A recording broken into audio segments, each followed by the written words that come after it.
ऐसे ही ज़कात के माल को दबा के रखा, दबा के नहीं निकालूंगा, कम हो जाएगा। 1,00,000 में से 2,500 निकाल लिया तो 97.5 रह गया। और बाज बूढ़ा आदमी 85 साल का हो गया मगर आज तक हिसाब लगा के ज़कात नहीं निकाली। हद ये हुई कि खुद निकल लिया मगर ज़कात नहीं निकाल सका। की बात नहीं समझने की है मेरे अजीजों। मेरे कहने के जुमले अगरचे मेरा अंदाज एक अलग है लेकिन बातें वो हैं खुदा की कसम दिल से जो आह निकलती है असर रखती है। ये दिल की बातें हैं। अगर घर के मुखिया हो, घर के बड़े हो तो घर वालों से कह दो लुकमा हलक में जब तक नहीं जाने दूंगा जब तक के हिसाब लगा के ज़कात ना निकाल दो। इसलिए कि मरने के बाद कब्र मेरी होगी, हिसाब मुझसे होगा। मरने के बाद अमाल मेरे होंगे, हिसाब मुझसे होगा। मेरे माल के मजे तुम लोगे, इस्तेमाल तुम करोगे, इस पे ऐश तुम करोगे, इस पे मजे तुम उड़ाओगे। कब्र में पिटाइयां मेरी होंगी, मैं हरगिज इसे बर्दाश्त नहीं करूंगा। अपने घर वालों को कह दो एक लुकमा भी हलक के नीचे नहीं जाने दिया जाएगा जब तक क्या हिसाब लगा के ज़कात अदा ना कर दी जाए। सुभान अल्लाह, सुभान अल्लाह, सुभान अल्लाह। ज़कात अदा मत करो। ये इतने उलमा बैठे गारंटी के साथ डंके की चोट पे ये बात बड़ी जिम्मेदारी से कह रहा हूँ, वो जो ज़कात का माल है रुक नहीं सकता, जाएगा तो दरोगा साहब पे जाए, एसओ साहब पे जाए, वकील साहब पे जाए, कचहरी में जाए, कोर्ट में जाए, बीमारी में जाए और कहीं ना जाए तो चोर ले जाए, कहीं ना जाए तो नुकसान हो जाए। समझ रहे हैं आप? कहीं ना जाए तो नुकसान हो जाए, क्या करोगे? तुम्हारे पास 50 आलू हैं, 2 आलू सड़ गए, नहीं निकालूंगा नहीं हजरत इन दोनों आलू। क्यों? हजरत 48 रह जाएंगे। तो मत निकाल। मगर वो 48 ना रहेंगे, वो जो 2 थे वो 10-5 को और लेके जाएंगे साथ में। अगर आपको यकीन ना आए तो आप करके देख लियो ऐसा। अपने पड़ोसियों को नहीं छोड़ेंगे वो, और फिर वो पड़ोसी अपने पड़ोसियों को नहीं छोड़ेंगे। तो जो ज़कात का माल है वो खुद अकेला नहीं जाता, फिर निकल के वो पूरा जाता है निकल के। एक बार अगर कोस मोस के अस्पताल में जाना हो गया ना तो जितने रखी थी नत्थी बना के वो और उतने ही और कर्जा लेके एक ही बार में साफ कर दे। एक बार में 10-10 लाख के बिल हैं लोगों के, अल्लाह महफूज फरमाए। हाँ, इसलिए ज़कात का निजाम बनाओ, अपने हलक में हलाल का लुकमा जाने दो। अगर हलाल का लुकमा तेरे हलक के नीचे उतरेगा खून हलाल का बनेगा, और जब हलाल का खून बनेगा उनसे हलाल का नुत्फा बनेगा, हलाल का नुत्फा बनेगा। शादी के बाद जब तेरी नस्ल पैदा होगी तो हो सकता है अल्लाह तेरी नस्ल में फिर से कोई सलाहुद्दीन अय्यूबी पैदा कर दे। वाह, नारे तकबीर, नारे रिसालत, नारे गौसियत, उलमाए अहले सुन्नत, मजहबे इस्लाम, कानून इस्लाम, लमा मुफ्ती गुलफाम रजा कादरी, फैजाने मुअज़्ज़मी। फिर से कोई सलाहुद्दीन आ जाए। आज तू हलाल के लुकमे खाता है और हलाल के लुकमे खा के तेरी नस्ल पैदा होती है और तू सोचता है कि इस नस्ल में कोई सलाहुद्दीन आ जाएगा, इस नस्ल के अंदर कोई तारिक बिन ज़ियाद आ जाएगा, कोई मूसा बिन नसीर आ जाएगा, कोई मोहम्मद खसानी आ जाएगा। वो तेरी गलत फहमी है। जैसा बोएगा वैसा काटेगा, दशहरी बोएगा दशहरी आएगा। लंगड़ा बोएगा नहीं लगना आम की किस्म है। आप क्या समझ रहे हैं, मैंने गलत क्या दिया? किस्म है आम की, धनिया होती है कि नहीं होती है? हाँ, जो बोएगा वो आएगा। और कट्ठा भी एक है, समझने? अब छोटी छोटी सी अम्मियां होती है। तो मेरे भाई जैसा बोओगे वैसे ही तो आएगा। अब तुम बो तो मोटे का धान और कहो हजरत अल्हम्दुलिल्लाह 11-21 आएगा। कैसे आएगा 11-21? का दुआ कर लो हजरत, दुआ कर दो, ला तू सही हिसाब से दुआ करा, मोटा ही आएगा, 11-21 नहीं आएगा। हाँ, सही हिसाब की दुआ सही हो जाएगा, बरकत हो जाएगी। लेकिन इसकी क्या नस्ल बदल जाएगी? हराम के लुकमे खा रहा। हजरत दुआ कर दो बच्चे कामयाब हो जाए। कहां से कामयाब होंगे? ना हलाल के लुकमे खिला खिला के बच्चों को जबान कर रहा और कहता है कि बच्चे कामयाब हो जाए। निजाम बनाओ, देना है तो ज़कात देना, बढ़ाना काम अल्लाह का, और अच्छा अगर उसने नहीं बढ़ाया तो तू ज़कात दे या ना दे, रखेगा उतने, रखेगा उतने। किस्मत से ज्यादा नहीं, वक्त से पहले नहीं। किस्मत से ज्यादा नहीं, वक्त से पहले नहीं। हाँ, ये जहन नशीन कर लेना आप। जो लुकमा तेरी किस्मत में नहीं है, खाने के बाद भी उल्टी हो जाती है, और जो अल्लाह तेरी किस्मत में लिख देता है ना जो लुकमे, तो वो लुकमे मैंने ये देखा है कि जमीन से 35,000 फीट की ऊंचाई पे जहाज उड़ता है। कितनी ऊंचाई पे? 35,000 फीट ऊंचा जहाज उड़ता है। वहां भी आकर के जो वहां का अमला है कहता है सर कुछ खाएंगे? हाय हाय हाय, किस्मत के लुकमे वहां 35,000 फीट की ऊंचाई पर जहां से परिंदे अपने रिस्क के लिए जमीन पर उतरते हैं, अल्लाह वहां तेरी किस्मत का रिस्क तुझे पहुंचा देता है। जिंदाबाद। और हम खाते हैं अल्हम्दुलिल्लाह। क्या बात। कोई दिन खाली जाता है, क्या खाएंगे? जूस पिएंगे क्या कॉफी पिएंगे? और जो आप बोलोगे वो आपको मिल जाएगा 35,000 फीट की ऊंचाई पर। तू यहाँ के हिसाब लगा रहा? तेरा रब वो है जब तू माँ के पेट में था, बेसरो सामानी के आलम में था, तेरा नाम कोई नहीं जानता था, तेरी नोयत कोई नहीं जानता था, तेरी शक्ल कोई नहीं जानता था, तेरी जिन्स कोई नहीं जानता था। उस वक्त भी अल्लाह ने तुझे तेरे रिस्क का इंतजाम तेरी माँ के पेट में कर दिया। सुभान अल्लाह, सुभान अल्लाह, बेशक बेशक। हाय हम चाहते हैं कि इस खयानत को लेकर के, और हम चाहते हैं कि यार हम कामयाब इंसान बन जाएं, हम चाहते हैं कि दुआएं हमारी कबूल हो जाएं। नहीं, अगर चाहते हो कि दुआएं कबूल हो जाएं तो अक्ले हलाल का इंतजाम करो। हलाल रोजियों को अपनी जिंदगी में लाओ जलसा में आने वालों। अगर किसी का है तो उसका लौटाओ जलसा में आने वालों। किसी का अगर हक मार दिया है तो उसके हक की तलाफी करो, या तो उससे माफ करा लो या फिर उसका हक लौटा दो। अगर इसके अलावा जिंदगी सजदे में भी गुजर गई, अल्लाह माफ नहीं फरमाएगा जब तक के हक वालों के हक नहीं पहुंच जाएंगे। जब तक के हक वालों के हक नहीं पहुंच जाएंगे। आक़ा करीम सल्लल्लाहु तआला अलैहि वसल्लम, हिजरत की रात है, मोहब्बत की बात है, अली का साथ है। गौर करें आप, मैं आपको बता रहा हूं जरा आज का मिजाज, आज के मुसलमानों का मिजाज और इस्लाम का मिजाज। मेरे नबी उठे, कहा अली हम जा रहे हैं। आका मैंने क्या करना है? मेरे लिए बताएं मुझे क्या करना? का बिस्तर पे लेटना। फिर आपका क्या करना? कहा कुछ अमानतें हैं मक्का के लोगों की। किन लोगों की? मदीना के नहीं, हाय हाय हाय, कुंदरकी वालों की नहीं, हाँ मुरादाबाद वालों की नहीं, मक्का के। पॉइंट है, इसलिए बार बार इसको मैं दोहरा रहा हूं। मक्का के लोगों की अमानतें हैं, मक्का के लोगों की। फिर आकर करना क्या है? फला की निशानदही भी कर दी, उसकी उसकी उसकी उसकी सबकी सबकी देना, और देने के बाद फिर तुम भी मदीना आ जाना। या रसूलल्लाह ये अमानतें देना थी तो आप मदीना चले जाते, मदीना जाके बाद में बुला बुला के दे देते, अपनी फला अमानत ले जा, जिसका है मियाँ वो तो मदीना के, वो तो और भी आगे जाएगा। कर्जा लेने वाला बेचारा तुम उसे कितना भी परेशान करो, मुरादाबाद आ जाइए तो गरीब टाइम से खड़ा होगा कि हाँ भैया मैं आ गया। कहा ठीक है, गुलफाम में मदीना जाके भी दे देता, लेकिन मक्का के लोग कहते मोहम्मद अरबी हमारी अमानतों को ले गए। जब तक देता नहीं, जब तक जहन में रहता ले गए।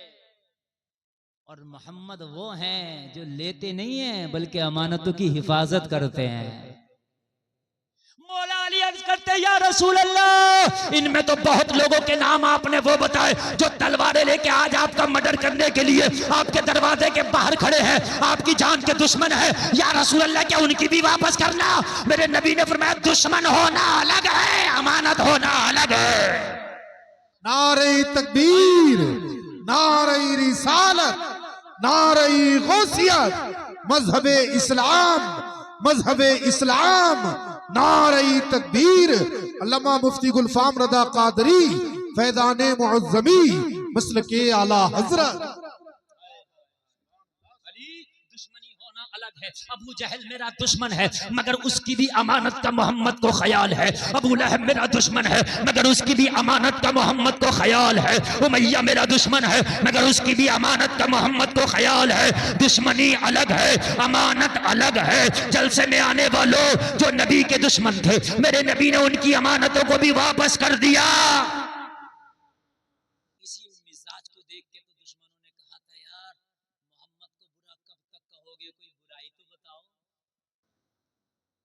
बुरा तो कह रहे हो, कोई बुराई तो बताओ। क्या उन जैसा कोई अमीन है पूरे मक्का में? क्या उन जैसा कोई सादिक है पूरे मक्का में? क्या उन जैसा कोई आदिल है पूरे मक्का में? हाय हाय हाय, क्या उन जैसा कोई वादा वफा करने वाला है मक्का में? क्या उन जैसे कोई मजलूमों की मदद करने वाला है मक्का में? तो सब के सब गुंगे हो जाते हैं इस सवाल के आगे। क्या उन जैसा कोई फसीह व बलीग कलाम करने वाला है मक्का में? आला हजरत तभी तो कहते हैं तेरे आगे यूं है दबे लचे फुसहा अरब के बड़े बड़े, कोई जाने मुंह में ज़बां नहीं बल्कि जिस्म में जान। क्या हाल अगर किसी का कर्जा ले लिया और इससे तू मैं हो गई तो कह रहा हजरत अब तक तो दे देता मगर अब झगड़ा क्यों किया, अब नहीं दूंगा। अब तक तो दे देता मगर अब झगड़ा क्यों किया, अब नहीं देने वाला मैं, और तुझसे जो हो वो कर लिए। ये भी कहता है तुझसे लिए जा तो ले लिए, तू दे रहा होगा और ये ले रहा होगा, बस आंखें मिचने की देर है। जिस दिन तेरी मौत आएगी कयामत का दिन होगा, रब का हुजूर होगा और सामने खड़े होकर ये ले रहा होगा, तू दे रहा होगा।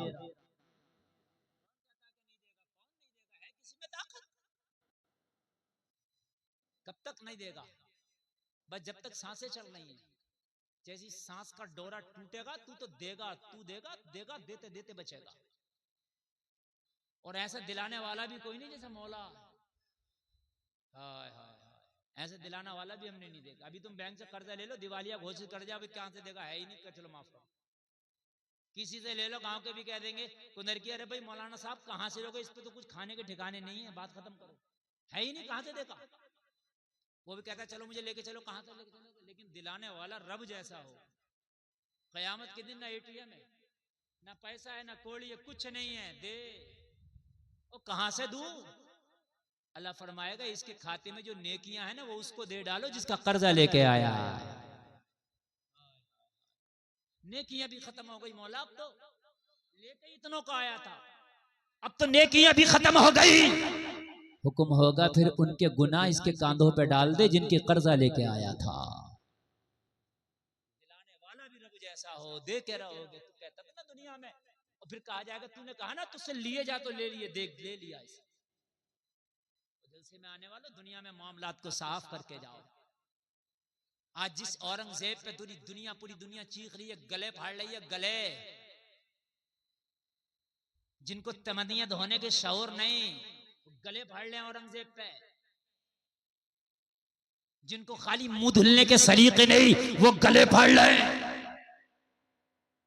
हिंदुस्तान की तारीख में उस जैसा इंसाफ करने वाला बादशाह नहीं देख सकते। समझ रहे हैं आप? हम तो खुलना कहते हैं, जो है वो बात है। वो वही है कि उसके यहां अपने और गैर को नहीं देखा जाता था, इंसाफ देखा जाता था। मालूम है आपको, उनका एक उस्ताद है मुल्ला अहमद जीवन अमेठी, इन्होंने खत लिखा, कहा हुजूर दावत कबूल फरमा ले, मेरे घर आ जाए। और मौलाना भी हो तो ऐसा हो यार। जवाब लिख दिया, कहा औरंगजेब मदरसे की छुट्टियां पड़ेंगी शाबान में तो आऊंगा दावत खाने, अभी छुट्टी नहीं है, इंतजार कर। हाय हाय हाय, लाजवाब है। और मदरसे की छुट्टियां पड़ी, शाबान में पहुंच गए, दावत खाई, नजराना दिया औरंगजेब ने, नजराना लिया, नजराने में एक चवन्नी पेश की। क्या पेश की? हाय हाय, कहा क्या करें यार। वो कपास का बीज खरीद लिया। क्या खरीद लिया? कपास जानते हैं? हाँ। उससे खेती शुरू कर दी। 14 साल गुजर गए इस बात को, खेती पे खेती, खेती से खेती, खेती पे खेती, खेती से खेती। 14 साल के बाद जब दक्कन की जंगों से वापस औरंगजेब दिल्ली आया तो बैतुल माल का निजाम जिसके हाथ में था, मुंशी से कहा हिसाब पेश कर। उसने पूरा हिसाब पेश किया, कहा इतना इतना टैक्स बना, इतना इतना जीएसटी बना, सबसे लिया गया, इतना खर्चा हुआ, इतना आया। लेकिन हुजूर, इस 14 साल में एक शख्स वो है जो बहुत तेजी से तरक्की किया है, लेकिन अभी उस पर टैक्स नहीं लगाया। क्यों? कहा हुजूर आपकी वजह से। क्यों? मेरी वजह से क्यों नहीं लगाया? कहा हुजूर वो है तो टैक्स की जद में, जीएसटी तो लगा दी जाए, मगर लगाया क्यों नहीं? कहा हुजूर आपका उस्ताद है वो। कौन है? मुल्ला अहमद जीवन। औरंगजेब चक्कर में पड़ गया, मदरसे में पढ़ाने वाला आदमी इतना अमीर कब से हो गया कि टैक्स की जद में आ गया? यार मदरसे में पढ़ाने वाला आदमी, मुख्तसर सी तनख्वाह पे काम करने वाला आदमी इतना बड़ा अमीर कैसे हो गया कि वो टैक्स की जद में आ गया? कहा हुजूर बहुत अमीर है। फिर खत लिख दिया, अपना हो या गैर हिसाब सबको देना हो। कहा हुजूर तशरीफ लाए और मेरे खत का जवाब दें कि ये इतने अमीर हो कैसे गए इतनी जल्दी। हाय, इतने अमीर हो कैसे गए इतनी जल्दी? अल्लाह अल्लाह। कहने लगे जवाब लिखा खत का कि मैं आऊंगा और आके बात करूंगा, ये सवाल तो मैं तुझसे करूंगा, तुझसे करूंगा ये सवाल। अब औरंगजेब हैरत में आने का इंतजार, फिर शाबान पड़ा, छुट्टी पड़ी। छुट्टी जब पड़ी तो औरंगजेब के पास आ गए हिसाब देने के लिए। मुल्ला अहमद जीवन भी अब कहा औरंगजेब जब तू 14 साल के बाद आया तो तुझे यही पता चला मेरे बारे में, कुछ और भी पता चला? का हुजूर एक एक चीज का हिसाब ले लिया मैंने आके। जो मैन मुंशी था उनका, मैन बैतुल माल की चाबियां और रजिस्टर जिसके हाथ में था, वो मुसलमान नहीं था, गैर मुस्लिम पंडित था। सर तारीख तो पढ़ाया, ये व्हाट्सएप यूनिवर्सिटी थोड़ी ना तारीख है, ये बिकाऊ और भड़काऊ मीडिया थोड़ी तारीख है। एक बात बताइए, आप कोई चीज का मालिक किसी को बना देंगे, लेकिन अपना पैसा कौड़ी माल उसी पे देंगे जिस पे एतमाद बहुत ज्यादा होगा। पता चला औरंगजेब को अगर सबसे ज्यादा एतमाद था तो एक पंडित पर वाला था, तभी तो दिया। लो भाई सारा मामला उसके हाथ में। कहा आपने हिसाब लिया? कहा सारा हिसाब ले लिया। हिसाब दे दिया इन्होंने? कहा हुजूर हिसाब तो दे दिया, लेकिन एक चवन्नी का हिसाब ये पंडित जी नहीं दे सकते। वही कशमकश चल रही है, रोजाना प्रेशर बनाता हूँ, चवन्नी का हिसाब चाहिए, और ये रोजाना भेजा पकड़ के बैठ जाते हैं। रोजाना पता हूँ चवन्नी का हिसाब चाहिए, ये भेजा पकड़ के बैठ जाते हैं। मुल्ला अहमद जीवन ने कहा पहले चवन्नी का हिसाब निकालो, उसके बाद हमसे हिसाब लेना, पहले अपनी चवन्नी ठीक करो। हाय हाय हाय, कुर्बान जाए यार, क्या उस्ताद है और क्या शागिर्द है, सुभान अल्लाह। हम तो आ ही गए हिसाब देने, हिसाब दे के जाएंगे, लेकिन पहले अपनी चवन्नी ठीक करो, उसके बाद हिसाब हमारा। औरंगजेब ने पकड़ लिया, कहा मेरे कैशियर अब तू जरा अपने जहन पे जोर डाल, अपने कुव्वत हाफजा पे जोर डाल, और मुझे पता ये चवन्नी गई तो गई का। कहने लगा हुजूर बात इतनी सी है, असल में मैंने भी इतना आपका नमक खाया है, इतने दिनों से आपकी नौकरी कर रहा हूँ, लेकिन कभी एक पैसे के हिसाब में गड़बड़ी नहीं। औरंगजेब ने कहा तब तुझ पे एतमाद है, तभी तो 14 साल के लिए तेरे हाथ में खजाने की चाबी दे के चला गया, तभी तो 14 साल के लिए मैं दिल्ली से गायब रहा, वो सारे बैतुल माल का मैंने मालिक तुझे बना दिया, तेरे ऊपर एतमाद था तभी तो, लेकिन चवन्नी गई का तभी तो, एतमाद था तभी तो मैं इतना बड़ा मैंने तेरे ऊपर भरोसा किया, लेकिन वो चवन्नी कहां गई? कहने लगा हुजूर चवन्नी का किस्सा सुन ले, उसके बाद अगर आपको लगे कि मैंने खयानत की है तो फिर सजा आप दे। और लगे कि मेरी कोई खता नहीं है तो फिर माफ फरमा दो। हाय हाय हाय हाय। औरंगजेब ने कहा फिर बता। कहने लगा हुजूर एक रात की बात है, काली घटा छाई थी, घटा टोप अंधेरा था हुजूर, बारिश तेज की आई, दिल्ली के लोग अपने अपने आशियानों में छिप गए बारिश की वजह से।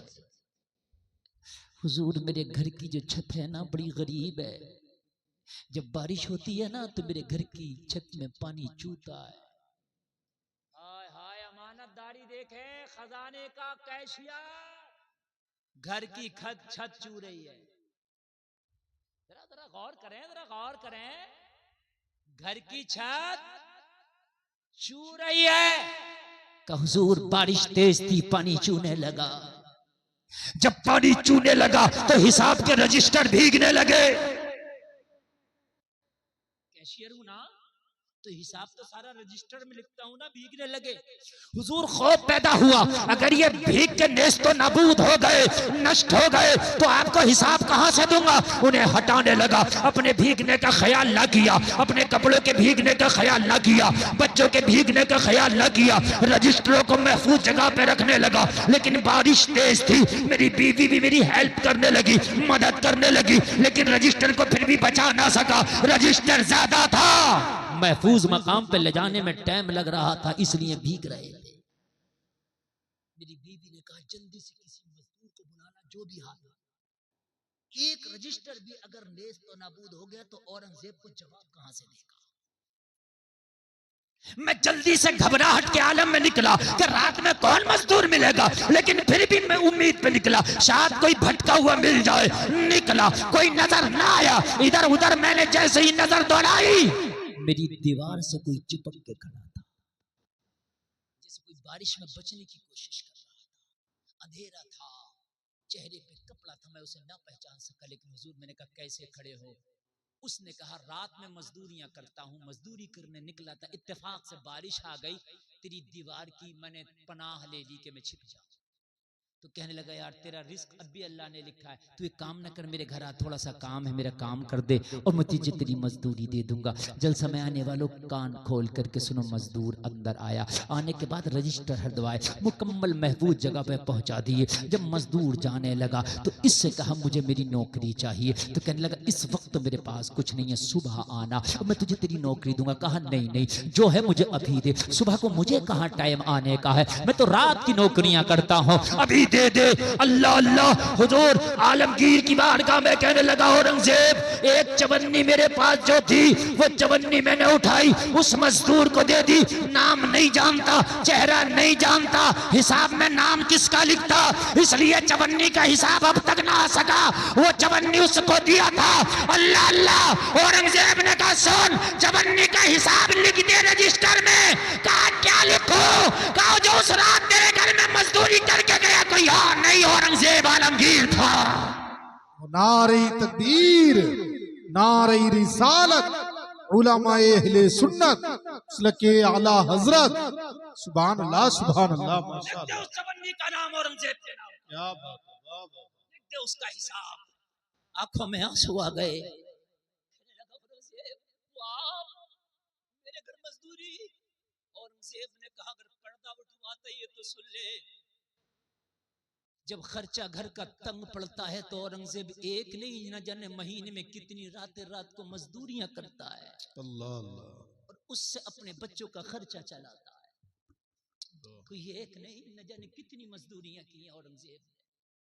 हाय हाय। कहने लगे वो लिख दे औरंगजेब के नाम पर। लिख दी गई। अब मुल्ला अहमद जीवन से कहा अब आप हिसाब दें।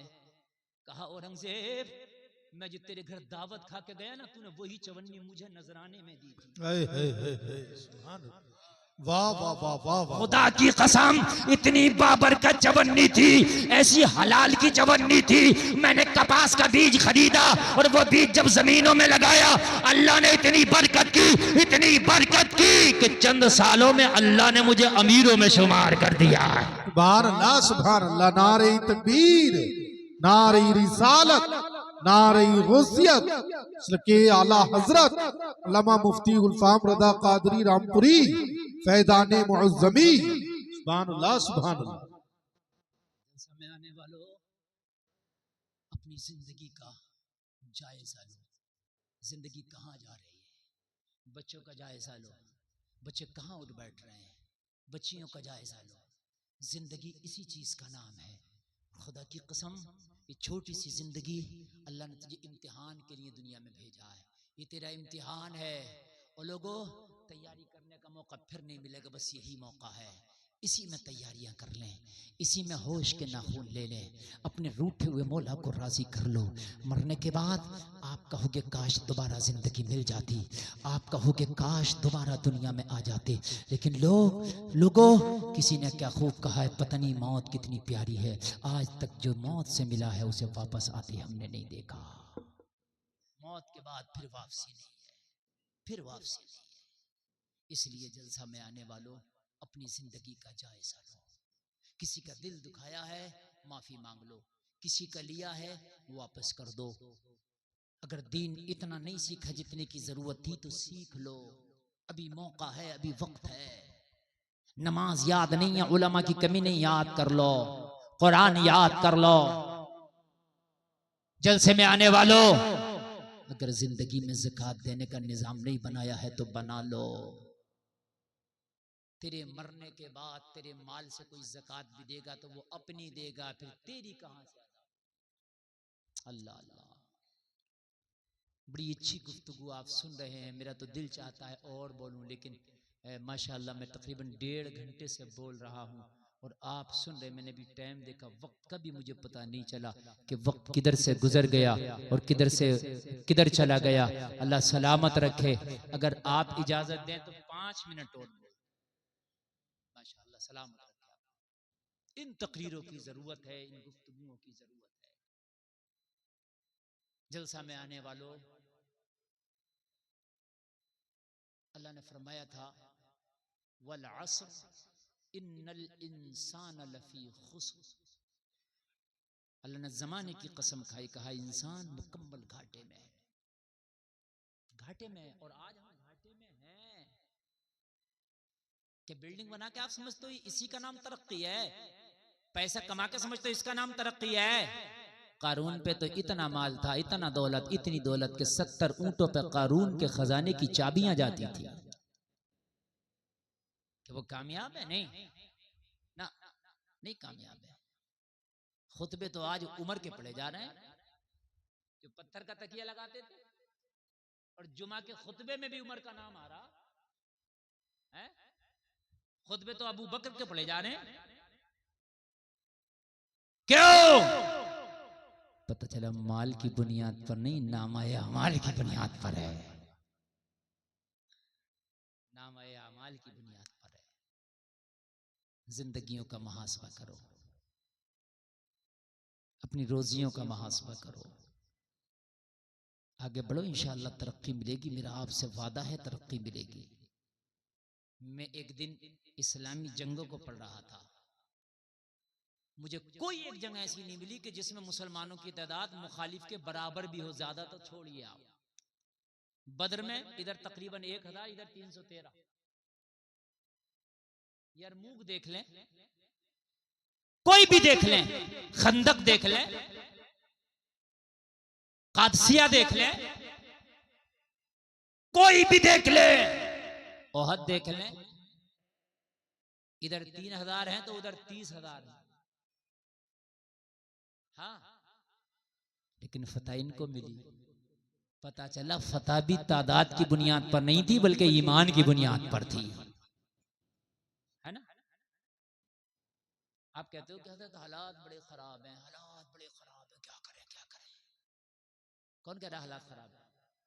किसने कहा हालात खराब है? हालात खराब नहीं है, हम खराब है। कि जब नबी मक्का में तशरीफ लाए तो क्या हालात अच्छे थे? क्या इससे 100 गुना ज्यादा बुरे थे। कलमा पढ़ने वालों को पत्थरों से मारा जाता था। बिलाल के गले में रस्सी डाल के मक्का की कंकरीली जमीन पर खचेड़ा जाता था। कि मेरे नबी को 3 साल तक सोशल बाइकाट नहीं किया। आप जरा गौर तो करें यार, पढ़े तो कि ताइफ के बाजारों में मेरे नबी को पत्थर मार के लहूलुहान नहीं किया। देखें आप, पढ़ें जरा, मेरे नबी को हिजरत करने पे मजबूर नहीं किया मक्का के गुंडों ने, कि रात हिजरत की रात मेरे नबी का पीछा नहीं किया, कि मेरे नबी के लिए तलवारें नहीं निकली, क्या कलमा पढ़ने वालों को तकलीफ न दी गई। अब तो हालात खराब है, हालात अच्छे कब थे? मुझे एक वक्त तो बता, क्या हालात जब अच्छे थे? क्या इब्राहिम को आग में नहीं डाला गया? क्या हजरत इब्राहिम के जमाने में हालात अच्छे थे? मुझे बता, हालात थे कब अच्छे? इस्लाम के लिए हमेशा चुनौतियां रही हैं, मुसलमानों के लिए हमेशा इम्तिहान रहे।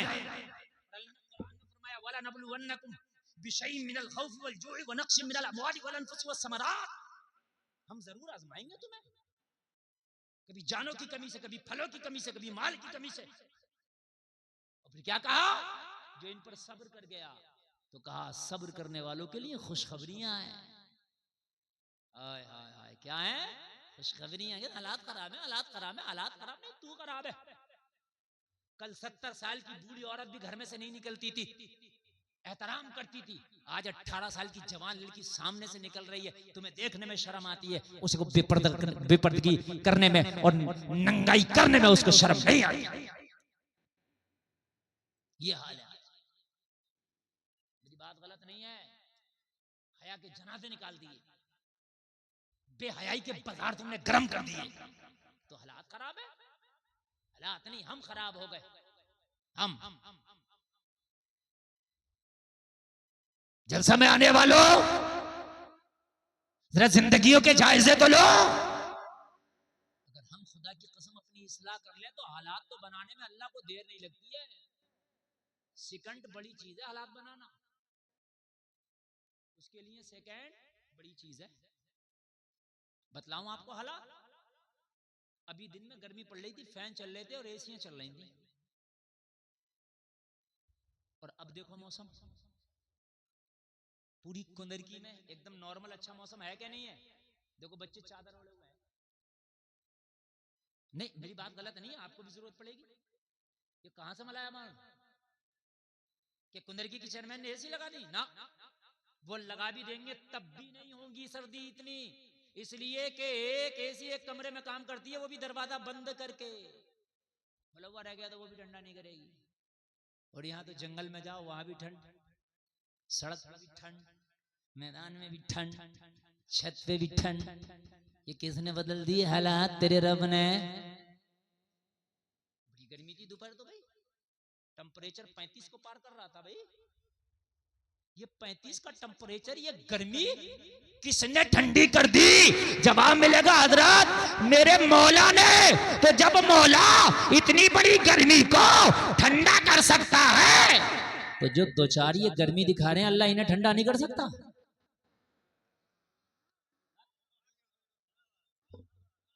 बताया मुझे। और अल्लाह ने क्या किया नहीं है ठंडा?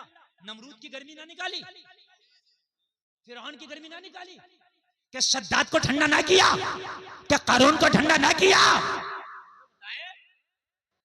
क्या अबराहा को ठंडा ना किया? किसकी गर्मी अल्लाह ने ना निकाली है?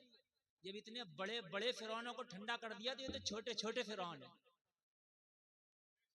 अल्लाह ठंडा करने पे आ जाए तो इन्हें ठंडा ऐसे कर देगा, पता भी नहीं चला कैसे ठंडा कर दिया। समझ रहे हैं आप? लेकिन तुम सुधर जाओ, घाटे में आओ, घाटे में। और घाटे में इसलिए कुरान कह रहा घाटे में आओ। हमने कुरान से पूछा, कुरान ये तो बता, तो ये घाटा खत्म कैसे होगा, ये भी तो बता। तो कुरान ने कहा जो 4 काम करेगा वो घाटे से बाहर है। और ये 4 काम सुन लो, मेरी तकरीर पूरी बस, क्योंकि मैं बहुत देर से तकरीर कर रहा हूँ और आप बहुत देर से सुन रहे हो। बड़ा कामयाब जलसा, काश हमारे सारे जलसे अगर ऐसे होने लग जाएं तो बड़े कामयाब हो जाएंगे। मगर मैन खतीब को जब बिठाया जाता है, जब लोग आधे सो जाते हैं और आधे भाग जाते हैं, अब लाओ मैन खतीब को ताजिया बना के नारे लगाते हुए। अब वो बेचारा क्या करे, जगाए या सुनाए? कितना अच्छा मेरा मूड बना, कितना अच्छा मेरा मिजाज बना है? बताओ, कितना अच्छा मूड और कितना अच्छा मेरा मिजाज बना। अल्लाह करे हमें अमल की तौफीक अता। 4 काम करो, घाटे से बाहर, गारंटी कुरान ने ले ली। मौला वो 4 काम क्या है? कहा इल्लल्लज़ीना आमनू, घाटे से बाहर वो है जो ईमान लाए। कौन है जो? तो या अल्लाह ईमान लाने से काम चल जाएगा? नहीं नहीं नहीं नहीं नहीं, खाली ईमान से नहीं काम चलेगा। ईमान लाओ व आमिलुस सालिहात, और नेक अमल। ईमान लाने के साथ नेक अमल भी जिसने किए वो घाटे से बाहर। नेक अमल के बाद वतवासौ बिल हक, जिसने हक की तलकीन की, हुकूक को भी जाना, बाप का हक, माँ का हक, बीवी का हक, बच्चे का हक, पड़ोसी का हक, अपना हक, रिश्तेदारों का हक, रूह का हक, सबके हक हैं। किसी बुजुर्ग से पूछा हुजूर ईमान किसको कहते हैं? कहा अदब का नाम ईमान है। कहा हुजूर अदब किसे कहते हैं? कहा तमाम हुकूक की अदायगी का नाम अदब है। वतवासौ बिस्सब्र, और जिसने सब्र की तरकीब की। ये 4 चीज, ईमान, नेक अमाल, हुकूक और सब्र, 4 चीजें अपनी जिंदगी में ले आओ। पक्के ईमान, अच्छे अमल, हुकूक की अदायगियां और सब्र से और ज़ब्त से काम, इंशाअल्लाह हालात तो ऐसे बदलेंगे, ऐसे बदलेंगे, ऐसे बदलेंगे, तुझे पता भी नहीं चलेगा कब बदल गए। देखो उसमें इतनी पावर है, 50 क्विंटल के हाथी को वो चाहे तो 50 ग्राम के अबाबिल परिंदे से मुकाबला करा दे। और काबिल मुकाबले नहीं कराया। अल्लाह ने कुरान में कहा मैंने डुंड बना दिया इन्हें, खाई हुई खेतियों की तरह, खाई हुई खेतियां बना दिया इन्हें। अल्लाह चाहे तो मक्का के काफिरों के लिए 10 ग्राम की मकड़ी होती है उससे जाला लगवा दे। कहा जाला तू लगा दे, इनकी ताकत नहीं जो तोड़ ले। और आज तक तारीख में उसके जाले का जिक्र है कि मक्का का कोई भी गुंडा मेरे नबी के उस गार के दहाने का जाला नहीं तोड़ सका। 50 ग्राम से मैं कितने ग्राम पे आया? 10 ग्राम। मकड़ी 10 ही ग्राम की होती होगी। अब और 9 ग्राम कम कर दें, 1 ग्राम पे आ गया। कितने पे? जोर से बोल दो। जब नमरूद ने गर्मी दिखाई, खुदाई के दावे किए, तो कहा तेरा काम 1 ग्राम वाले से कराऊंगा, मच्छर से। तेरा इससे काम करूंगा, मच्छर से। 1 ग्राम वाला मुझे बता, ये है तेरा रब? यार ये है तेरा रब। आप इस चीज को समझो। हालात अगर खराब है, जिस दिन तुम सही हो गए, हालात को समझने में इंशाअल्लाह देर नहीं लगेगी।